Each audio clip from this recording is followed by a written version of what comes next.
Welcome to PLZ Soccer's Football Podcast. I'm Peter Martin. Thank you very much for joining us in the studio. As ever, Alan Rough and Tam Cowan are with me. And our very special guest this week is Mark McGhee. There are so many clubs that we can talk about through Mark's career. Of course, Morton, Newcastle, Aberdeen, Celtic. Throw in a couple of caps for Scotland as well for good measure. And more than a few clubs in his managerial career. So we're delighted that you're here, Mark.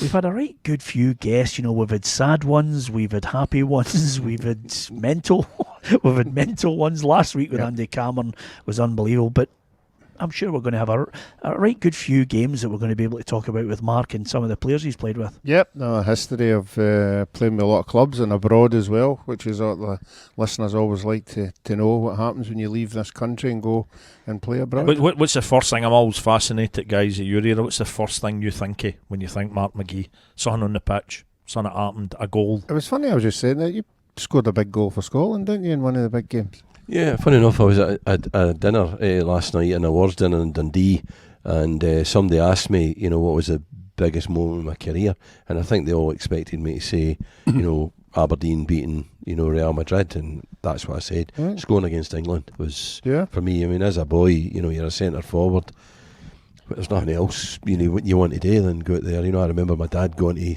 Wembley to watch Scotland, England and all that, and to score against England is just the pinnacle for me. Did you win? One each. It's not bad. It's still good. And you still get the strip? Still wearing it. Got it under my jumper. Are you that type of person? I mean, sometimes this is the one thing that annoys me about some of them, the players that we have in here. They win a barrel load of medals and, you know, and they're playing big games. And I looked at all your CV and I thought, bloody hell, look at the games he's played in, look at the medals you've won. Are you a nostalgic person, looks back, there's a stripper I had, there's a medal? No. Most of the stuff that I acquired, there was one time a case was stolen from the garage and it had a lot of memorability in it, you know. My medals are in a wee box in a drawer somewhere. You know, I don't really pay a lot of attention, to be honest. And his mantelpiece on a glass case, he's got that mobile phone that he nearly rammed up an Aberdeen fan's arsehole. That is one of these staggering bits of football memorabilia. Yeah, I still have that. Yeah, of course it's great for you because, you know, you get an ex-Motherwell manager. You get a warm glow when you see Mark. The bottom line, Mark took us into Europe for the first time in 13 years.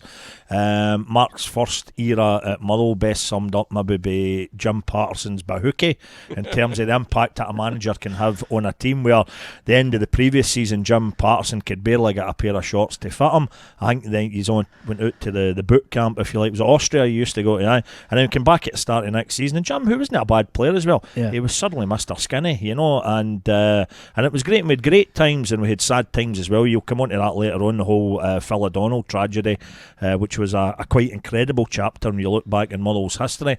And then Mark coming back, and I think any Motherwell fan, if they're being honest, when Mark came back for the second time, and he might get into some of the tales about why that didn't last as long as it perhaps should have, but there would always have been that warmth because of the first spell. And some of it, I mean, you know, some of the players that we had at that time, some of the football that we played at that time at Motherwell fans hadn't seen for years, and guys like Ross McCormack and Big Chris Porter and that, you know, it was a great team to watch. It's funny because one of the games I remember in that era that summed it up, and it's still a headline that I'm really proud of, was, and it must have been around about you know, Guy Fawkes, because we played Hibs in the League Cup at Easter Road, and we absolutely annihilated them. I think it was like 5-1 or something like that.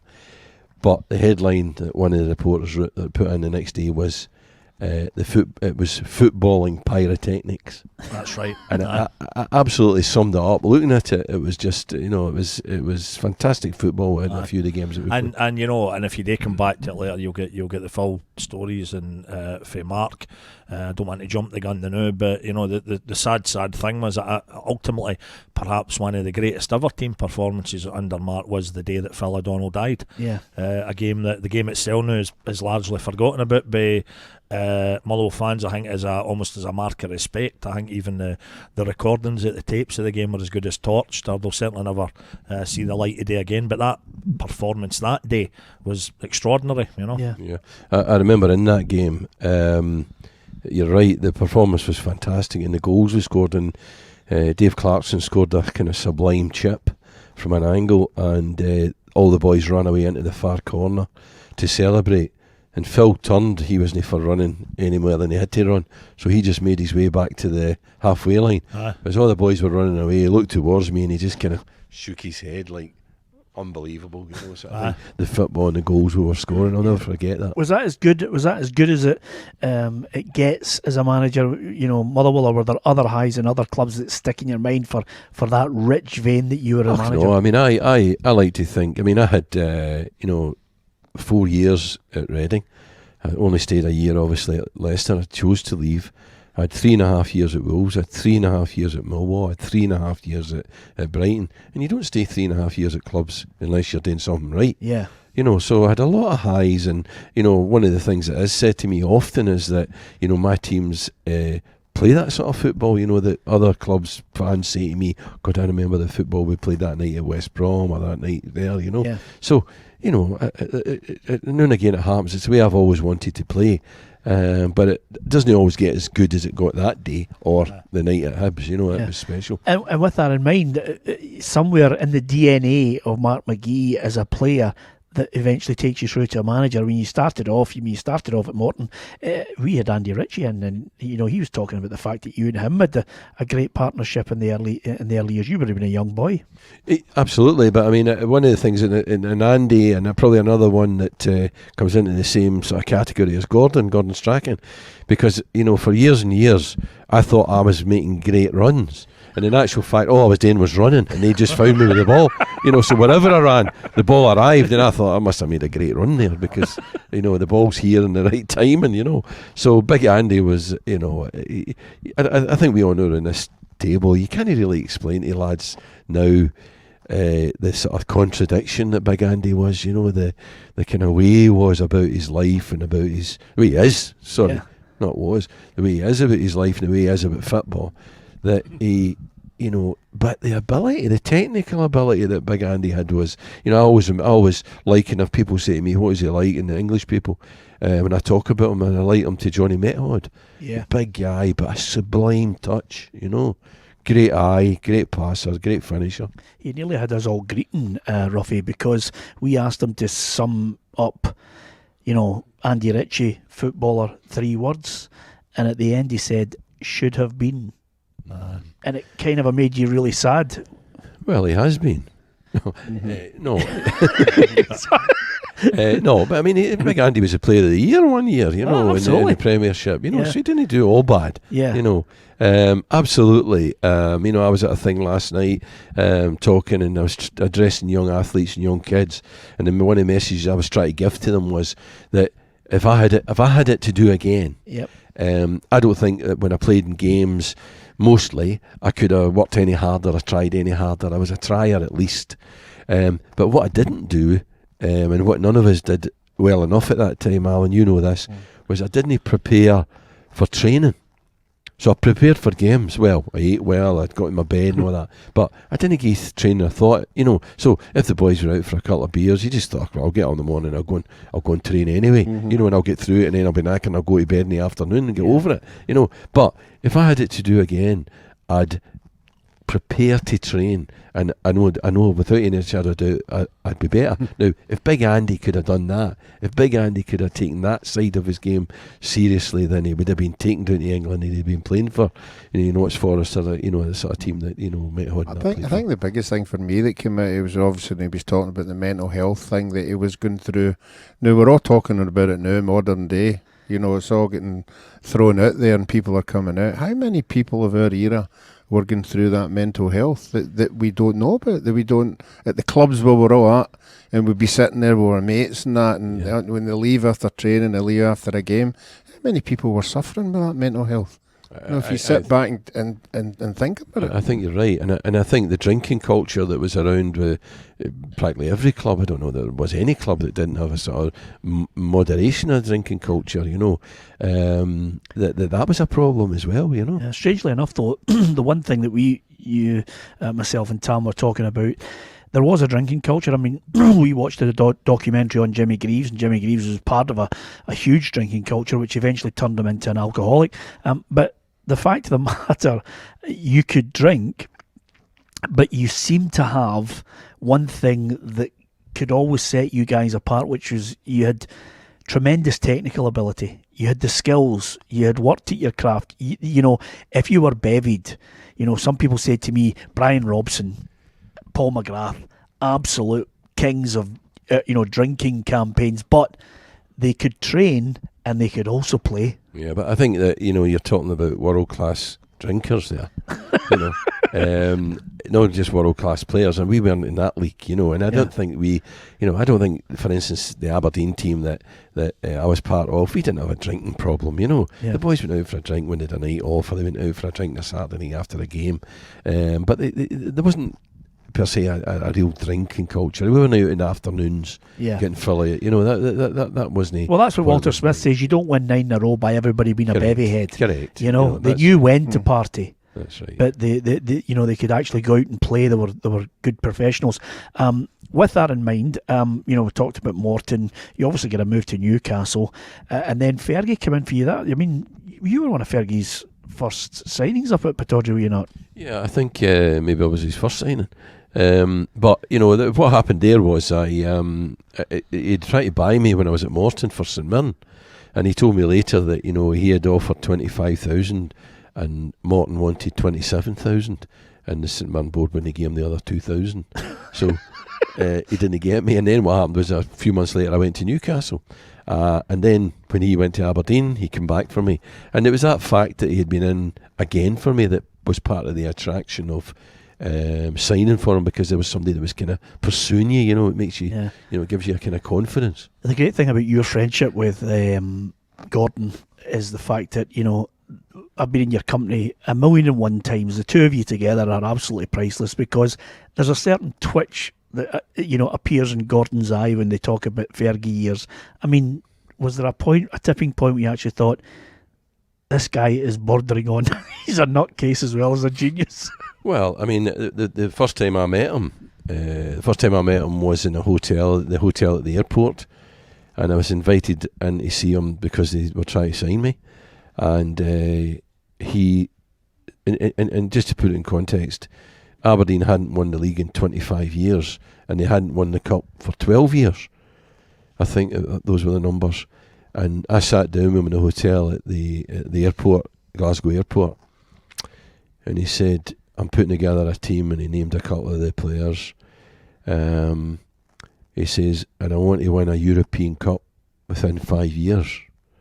Now, for a club that's never won the league for 25 years, there's a lot where you've got to get to win a European Cup.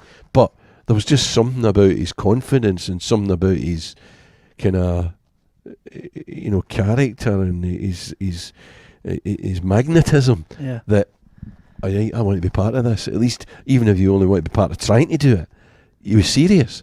So that showed right from the beginning how lofty his ambitions were. Yeah, and listen, you only have to look at it. I mean, we were talking about it. Roughie and I have constant arguments about teams that can come back and win a league if there's a huge gap between top and second place.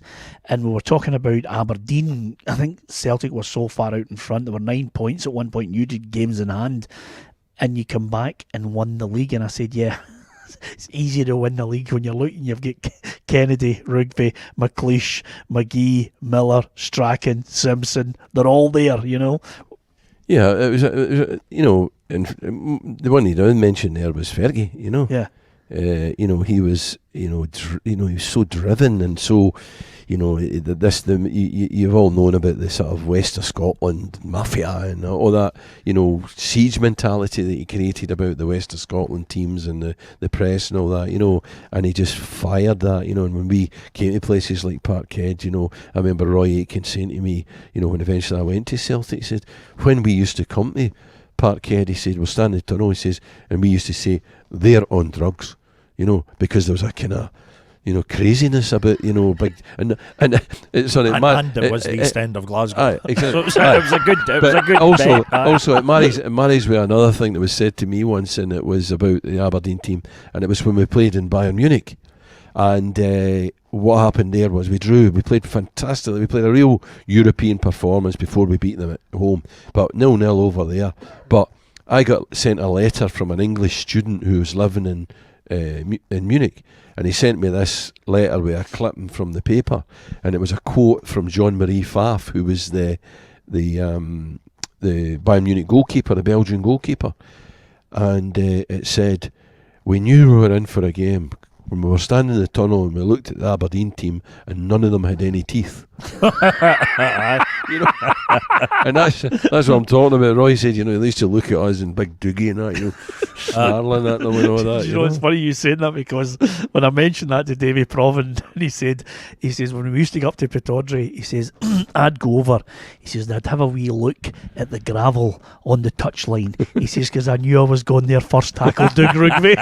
There were a few. I mean, I remember as a kid when the sorry, that's just really aging you there. But as a kid, when Aberdeen, it's kind of debate that comes up now again about fixture congestion and all the rest of it. But Aberdeen came to Fir Park for a rearranged game midweek, beautiful late spring evening before Gothenburg. You try to get all the fixtures, and one thing I remember for a start, it wasn't any question of resting players or anything like that ahead of a European final. All the top names were there, and what was great, and it's the sort of thing you wouldn't really see now, I don't think, but they got a guard of honour coming on the pitch that midweek night at Fir Park. The Motherwell fans, Aberdeen, good luck in the final and all the rest of it, and then absolutely pumped us. It was 3-0, and it was like an exhibition game where we striking and that, just pinging the balls about, probably John McMaster and whoever, and you might have scored. Just scored a hat trick. But I don't remember but it was just a great team that you could actually enjoy. Although in fairness, that about a year before that, you probably played in this one as well. When Motherwell were very unlucky, we were riding high at the top of the old First Division at the time under Davy Hay.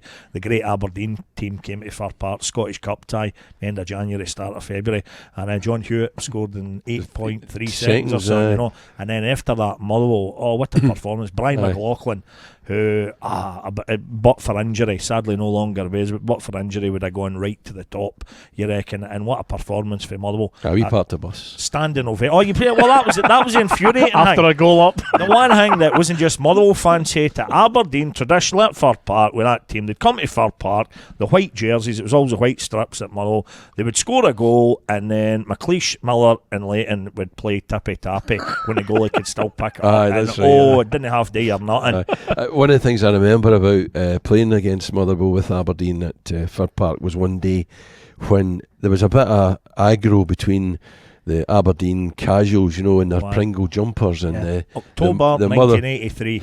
The Motherwell fans in the shed. Aye. So what was happening was the Aberdeen fans were running round the corner there and chasing them all down that end. And then they'd sort of steal up a wee bit, and then they'd chase them back and they'd run back round there.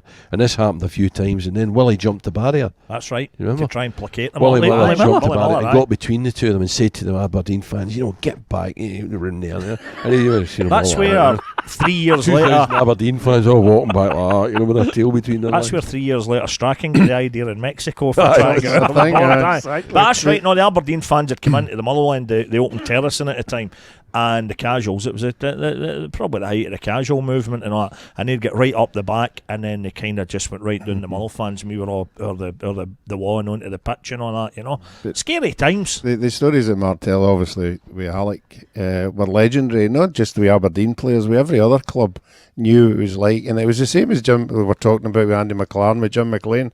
If you went out to Pittodrie, the two dressing rooms were right next door to each other. And if you were in the away one, like Partick Thistle or Hibs, you'd be sitting there and you could hear them.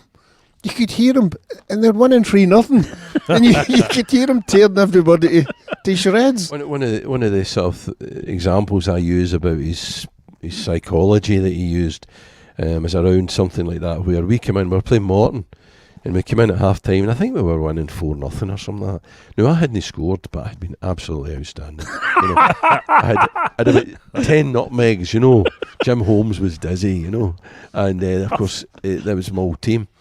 And I was, cock of the north. So I come in at half time, having had a blinder, and he says, "You," and I can't even use the language he used, but "you," and he's shouting at me, "You selfish, greedy," he says, "There are your mates in there, and you're taking the mickey out of them and not megging them and all that," and slaughtered me. So I took my jersey off and threw it at him and said, and I went away into the bathroom. I wasn't for getting back out. What age were you?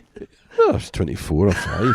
So I wasn't for getting back out, and he then said to Archie Knox, Archie still talks about it as well, he said, "Right, get somebody else ready, get Hewitt ready or something like that."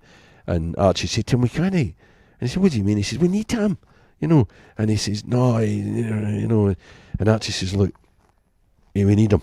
And he said, "Well, okay, go and get him then." So Archie came into me and kind of placated me and said, "Right, on you go, come on, show him you can just lay the ball off, you don't have to run with it." So I think the game finished 4-1. So I came in at the end and I was raging, sitting there listening to him, no listening, just sitting there, let him do his talk. And I got into the bath, got dressed as quick as I could, into my gear, up to the tea room where, my wife Jacqueline's waiting, as they always do, cup of tea. So I come in and I can see right away my face is fizzing.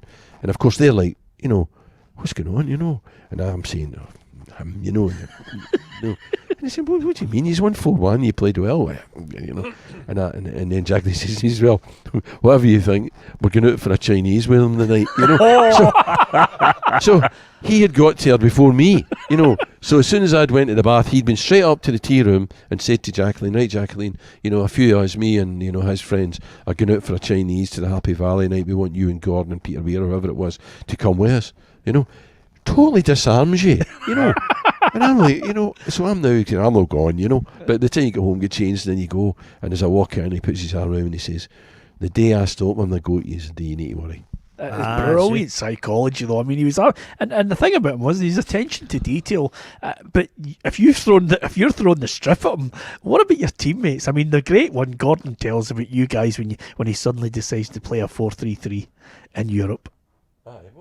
I mean, he had a lot of moments like that, but he didn't get it all right. You know what I mean? There was one time we went to Morton in the Cup and we played 4-4-2, but the two was me and I think it was Ian Scanlon, but we were playing wide.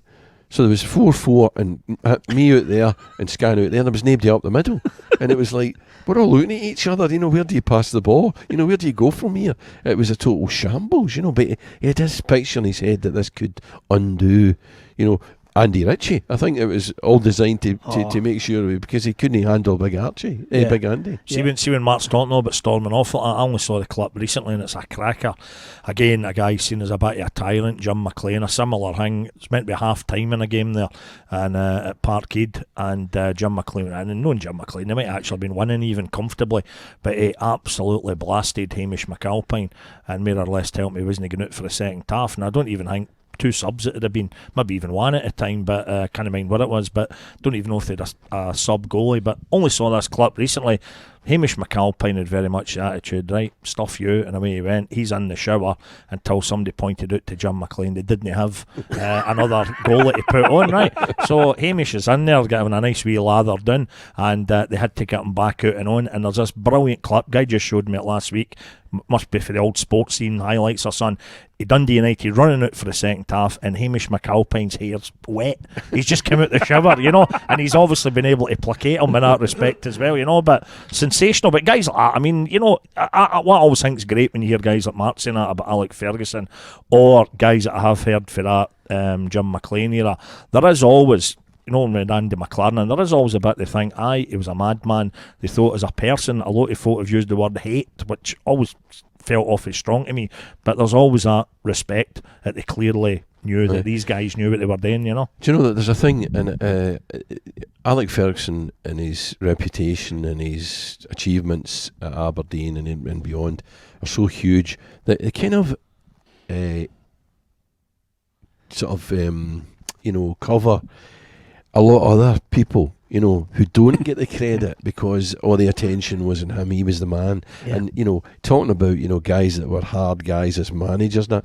I mean, Davy Hay, you know, people like Davy Hay, even Big Billy and that, had a lot, you know, would put you in their place. And, you know, what do you call him? Jim Lambie and that, you know. Wee Bertie. You know, wee Bertie, you know. I mean, there was a lot of characters around, and they suffer in terms of the reputation and the recognition, that they get, because I think, you know, Alex steals the limelight a lot of the time, you know, but there's a lot of strong characters. Jim McLean, obviously. The other thing know, as well is, although we're saying they were all off their head in the dressing room, at some time at half time, it was the funniest place to be. If it wasn't you, it was getting it.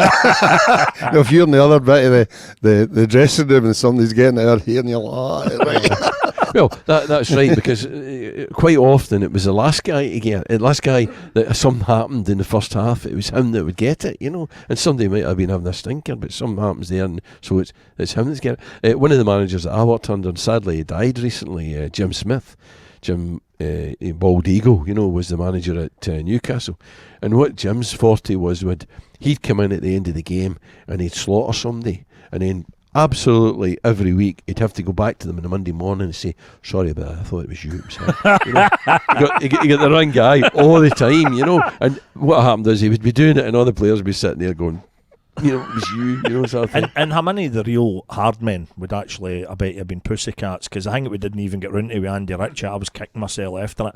Andy, years ago on the radio, would tell me that when he came to Motherwell, Jock Wallace was the manager when Andy was just in his road out. So there was Jock Wallace and all the jungle fighter and gone to Gull and the stand dunes and all that, blah, blah, blah, and roaring at guys and everything. But Andy said that Jock was prone round about Christmas time, because the Motherwell players weren't owing much money. He'd done with standards then pretty well, I'm sure, in the treble winning success at Rangers, etc. But Jock was known, when all the players were out the way, to get into the dressing room and slip a tenner in their jacket pockets, the ones that he thought had families and that, in the run up to Christmas. Well, I think Alex Ferguson used to take a tenner, you know.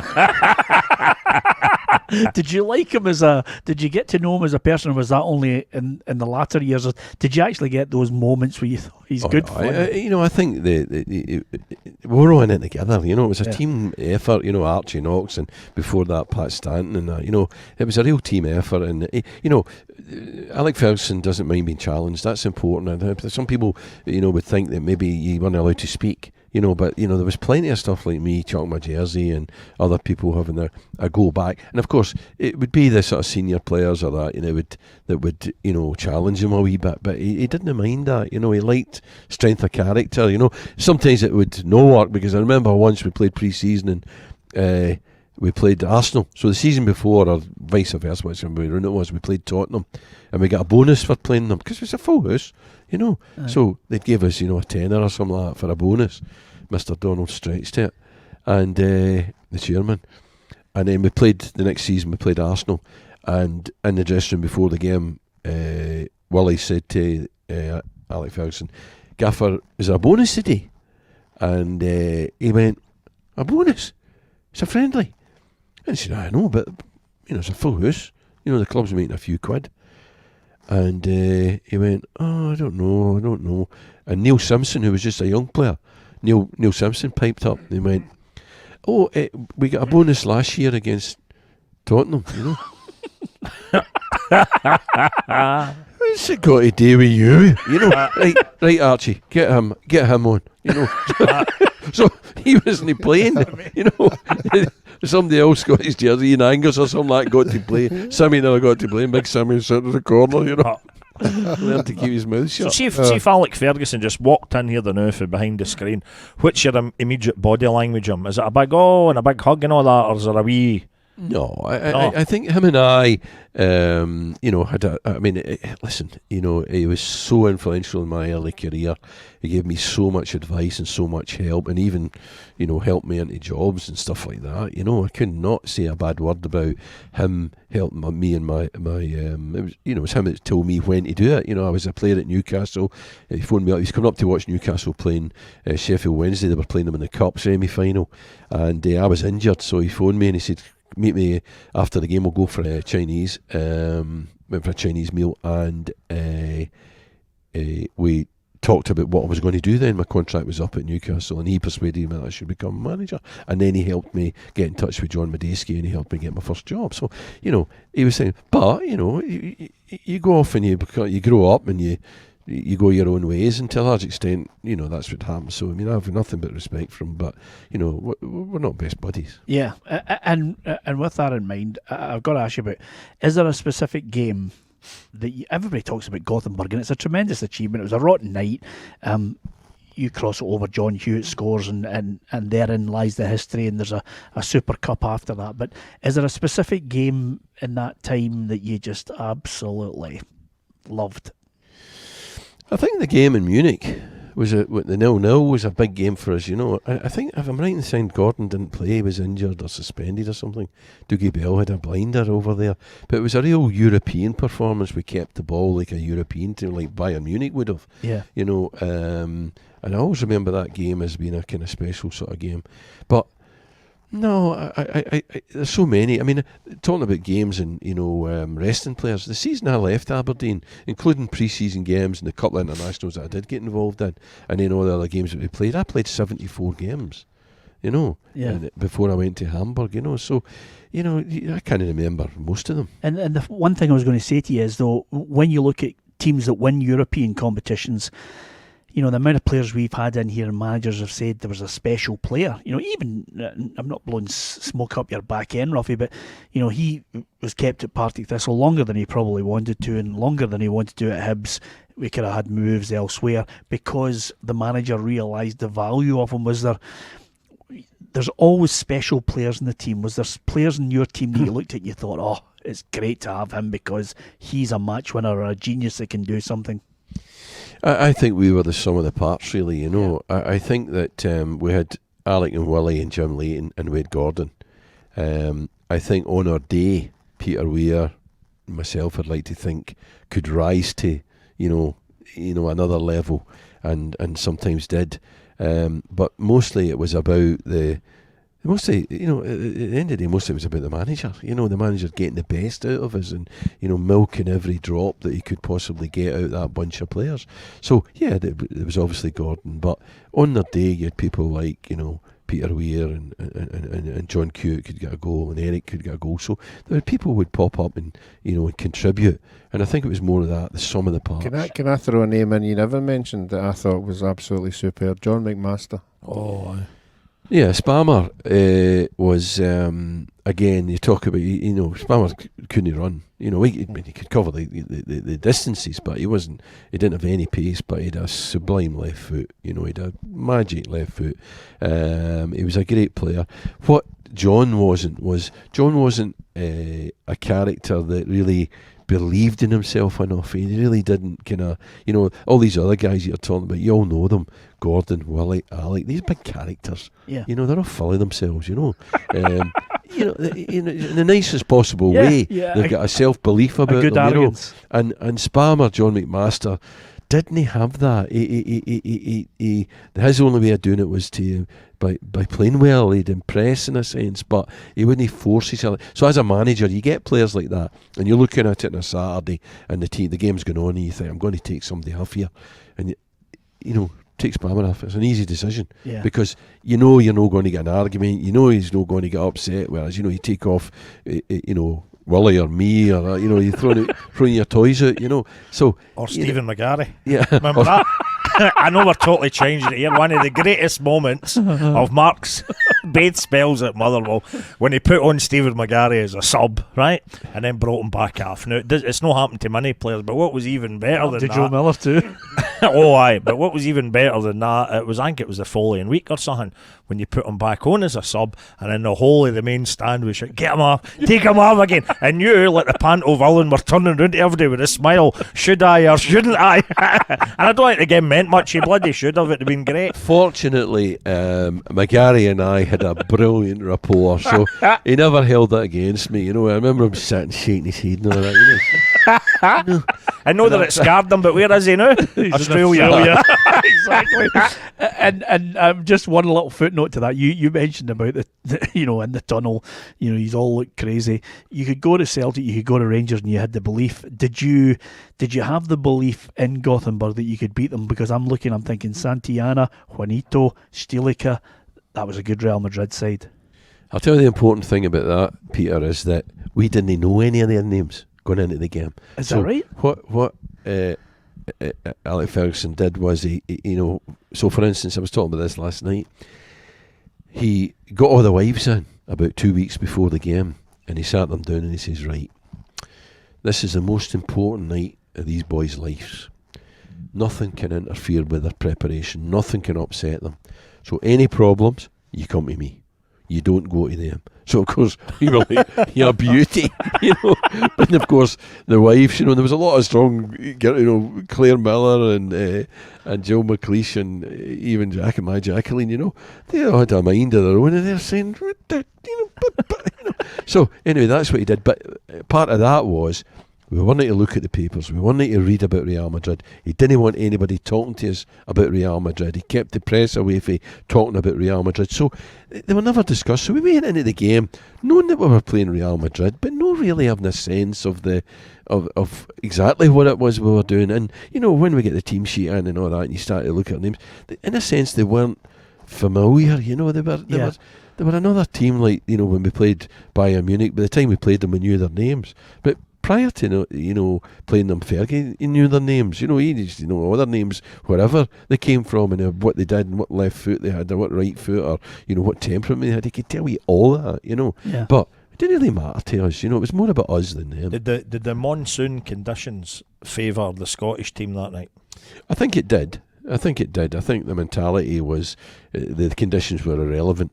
I think we didn't even, suffer from the conditions, whereas I think they would have been a bit kind of peeved at, the fact that it was playing in those conditions. So, yeah, I think it did. I mean, it worked for them in the sense that if you remember the ball sticking in the water and Big Alec tried to pass it back to Big Jim and giving away a penalty.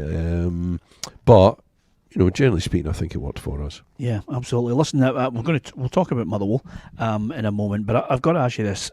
Knowing you as I do, you're a right good wind-up. I mean, just the reason why I like your sense of humour is we used to go to various functions every now and then. You'll not remember this, but I remember it just because it's unbelievably stupid. Him and I get into a lift with Malky Mackay. Oh. Right? So, Malky's just getting blind. And he says, where are we going? We're going to 7th floor. So he pushes 2, looks at me and thinks, that's great. The lift door opens. Malky gets out. He shuts the door and we go upstairs, leaving Malky in this big giant office. Doesn't know where he is. We're away at a separate function. And I thought, now you joined the team. When you joined Celtic, they were not only like Aberdeen, they were full of characters who were wind-ups. I mean, don't worry, Roughie, calm your jets. I'm not going to tell him your Peter Grant story, but they were mental. I mean, Big Roy, Andy Walker, they were all crazy.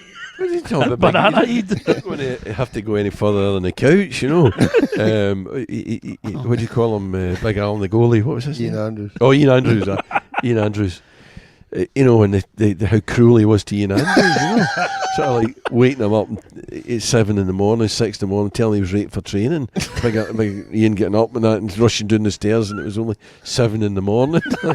His roommate, Not the ideal keeper to wind up though. I've still got this image of Malky Mackay running about that office, and he can't even text him for help because his phone's been confiscated by the authorities. You are a bad man, Cowan.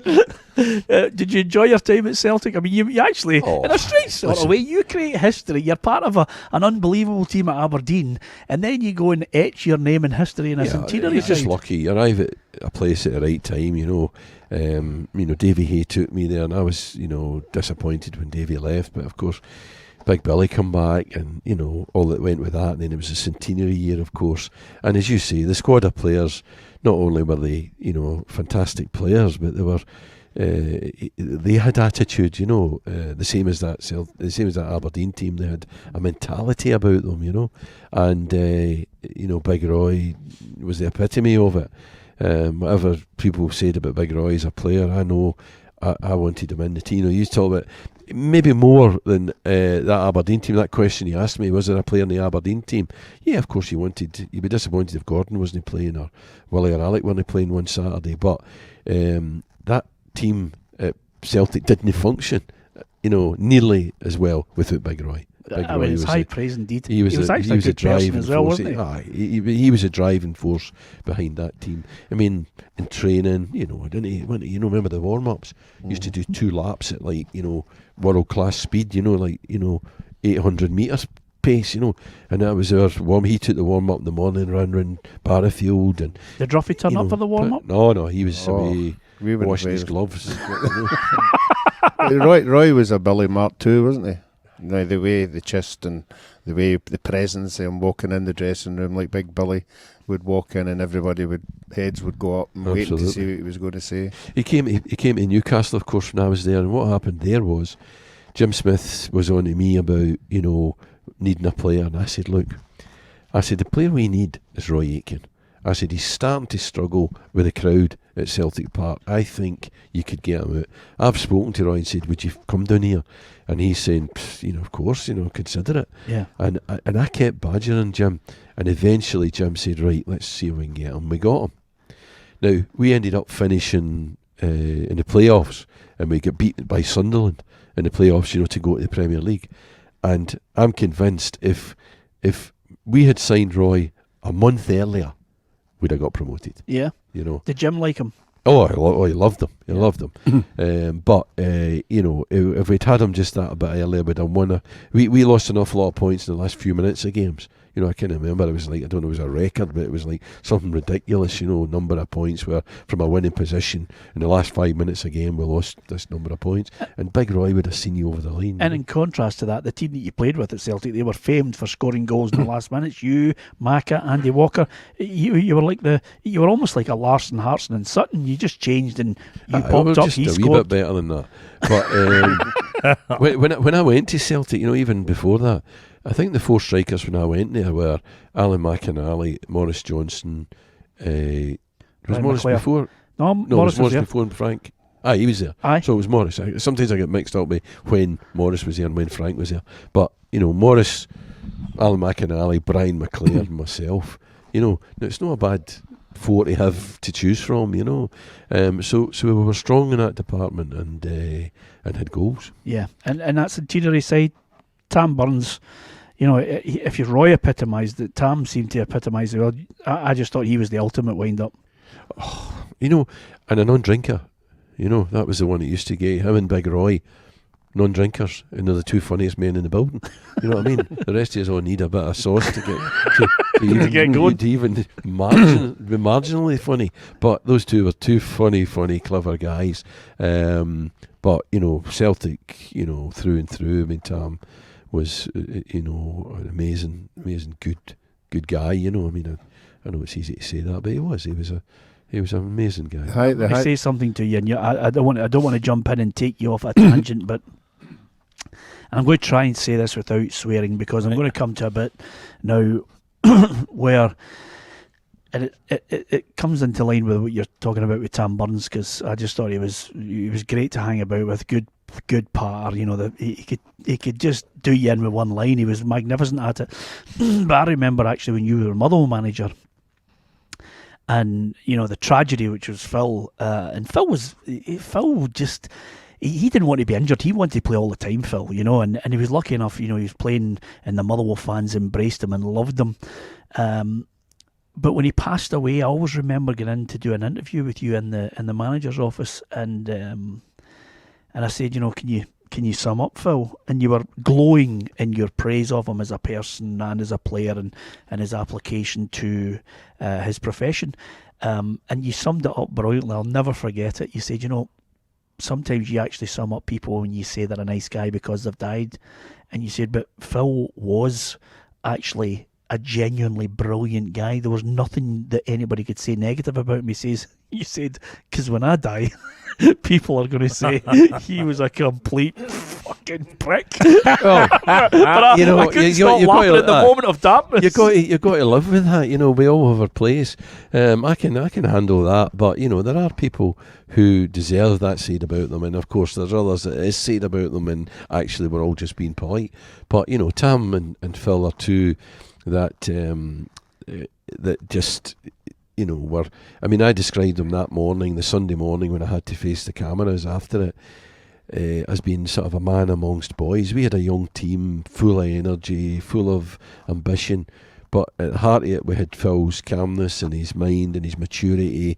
And, there are people that you meet, and I don't think really it's any of us here, but there are people, I'll say this because I don't mind, about Gordon, Gordon Strachan, Gordon makes you a better person because of the way he is, because he kind of reflects the way things, the way you should be. And we're not bad people. We're not bad people. I think you've managed to get a collection of 4 vagabonds. That's right, exactly. So there's Phil and Tam were like that, They made you a better person. Yeah.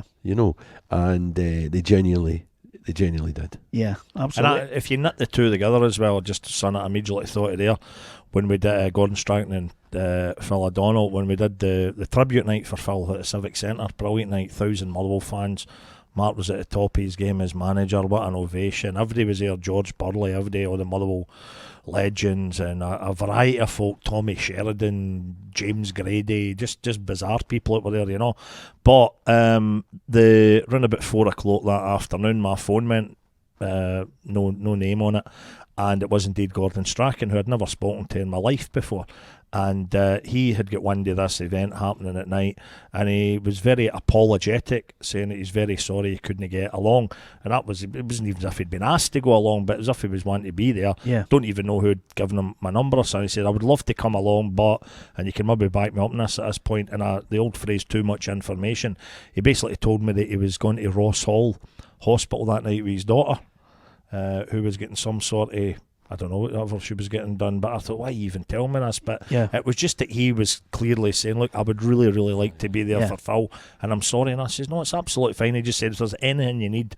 Now, we were up to our eyeballs with auction items and all the rest of it, but it was brilliant. It was a call he didn't have to make, Yeah, and strangely enough, I used to say to Phil, come on, Radio Clyde, Super Scoreboard, and he'd say to me, I'll do it, Peter. He says, but don't mention my injuries at Sheffield Wednesday, will you? Because he just felt as if it was one of those things. He just wanted to be remembered for all the good things about playing in the team.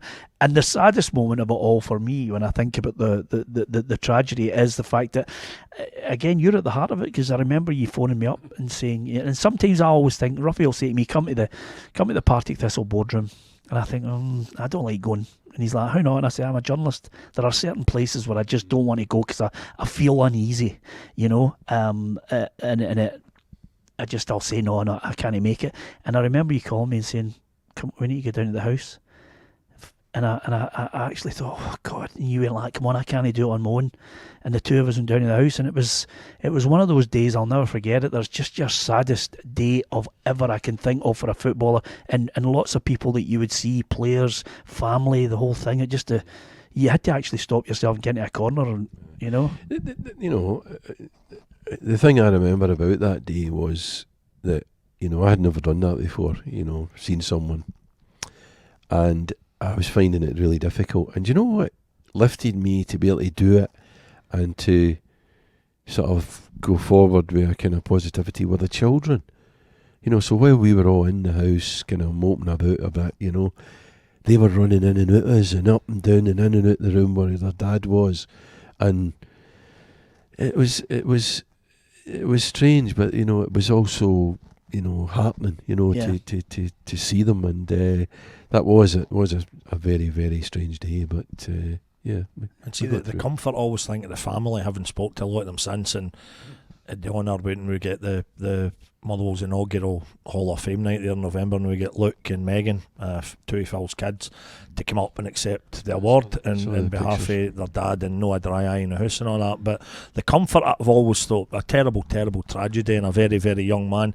But even thinking back to that freezing cold day at the funeral, and seeing, no the A to Z of Scottish football that turned up that day, but British football, you know, and to see even like the Dundee United players who'd been there on the pitch that day, and these guys came down, broke off with training, came to the funeral.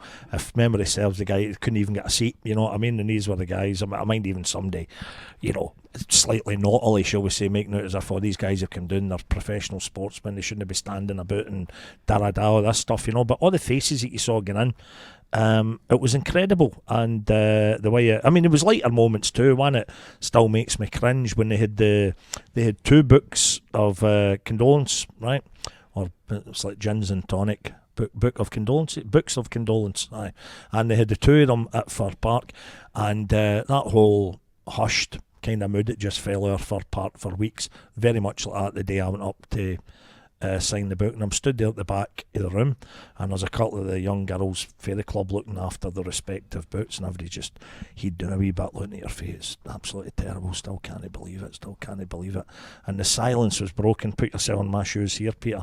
The silence was broken by one of the young lassies down who was in charge of one of the books. She'd looked up the back and seen me, and she shouts, Tam! Now there was a big queue to sign these books. Tam, come here, the celebrities sign this book. Now, can you imagine for a minute what sort of ball bag you would hit to? I mean, I'd say, all right, and right away down the front.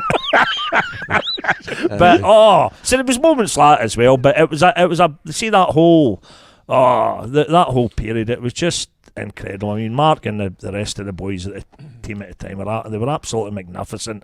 Ambassadorial was one of the words that kept getting bandied about, and obviously it's something we wish we'd never get through. But the original point, as I say, with the family, and I know having spoken to quite a few of them, and Phil's brother and his dad and all the rest of it, the pride that they would have had, it would never have, you know, there's no way it was going to ever be the biggest feeling. Looking back, obviously a great sadness, but the pride that they must have taken it in the reaction to their laddie passing away like that, it was incredible, absolutely incredible. Yeah, I think from that point of view, you know, I thought you handled it with great credit, the whole situation at Motherwell, and then you have to obviously try and go back to being a manager as well. I mean, can you pinpoint, you know, from your managerial career, you know, a point where you thought, really enjoying this? I mean, I thought you had some great days at Motherwell. Is there a moment where you thought you were absolutely at the peak of your powers? Well, I mean, I like to think, you know, I think I've said, you know, you don't spend an average 3.5 years at clubs unless you're doing all right. Yeah. So I've enjoyed great experience, so playoffs, promotions, that, you know, we remember beating Leeds in the quarter-final of the FA Cup with Wolves and getting to the semi-final, which Wolves hadn't done in a long time and only done again very recently. Yeah. So I'm really lucky to have so many highlights wherever I went. Yeah. You know, and it's difficult to just, you know, pinpoint one. If you ask me, and I think this is interesting, well, it's for me. If you ask me what was my best performance, like for a season or, you know, as a manager, not necessarily the whole time I was at a club, I would say that the season that we got promoted with Brighton to the Championship, the season after that we stayed up. Now, how we stayed up, I have no idea. Now, I like to think that was because that was my best ever performance with a group of players. Our top goal scorer had 7 goals.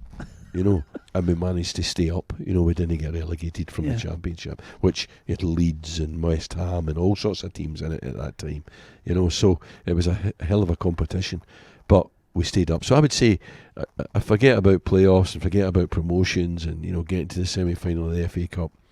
That was probably my best performance. See if there was a game that I can ask about, and again it does go back to Phil, of course, but that Scottish Cup tie at Tynecastle, our first game back after the funeral, dying to know if you could tell us when we were 2-0 down, and you'd already said quite, and I thought it was another great line, you'd already made it very clear in the media that, look, we're here to play football the day, you know, we've had everything that's happened, but once the first whistle goes, it's a game of football. And I think you would even say it's not even very fair to our opponents to, you know, as if turn it round to it's all about the tragedy that had happened Motherwell. But we were 2-0 down, got it back to 2 each, could even have won it, if you recall, with, I think, Ross McCormick, a wee mazy inside the box and nearly laid it off. Won the replay, of course.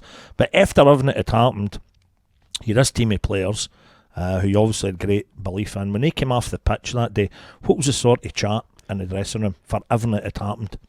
Well, it's funny because on the Sunday morning, when I spoke outside of Fir Park, and then I spoke to everybody at the club. John Boyle was away in Australia at the time, and I got the chaplain to come in. I said to him, look, you come in and I want you to say a few words. And I spoke to all the staff, including all the backroom staff and everybody. And I gave them a kind of rationale as to how it was justified in us going on and celebrating a goal. You know, how we're able to celebrate a goal regardless of the fact that Phil had passed away, you know. And I kind of gave them an argument for that. And when I was doing that, I was preparing them, the players, for that first game.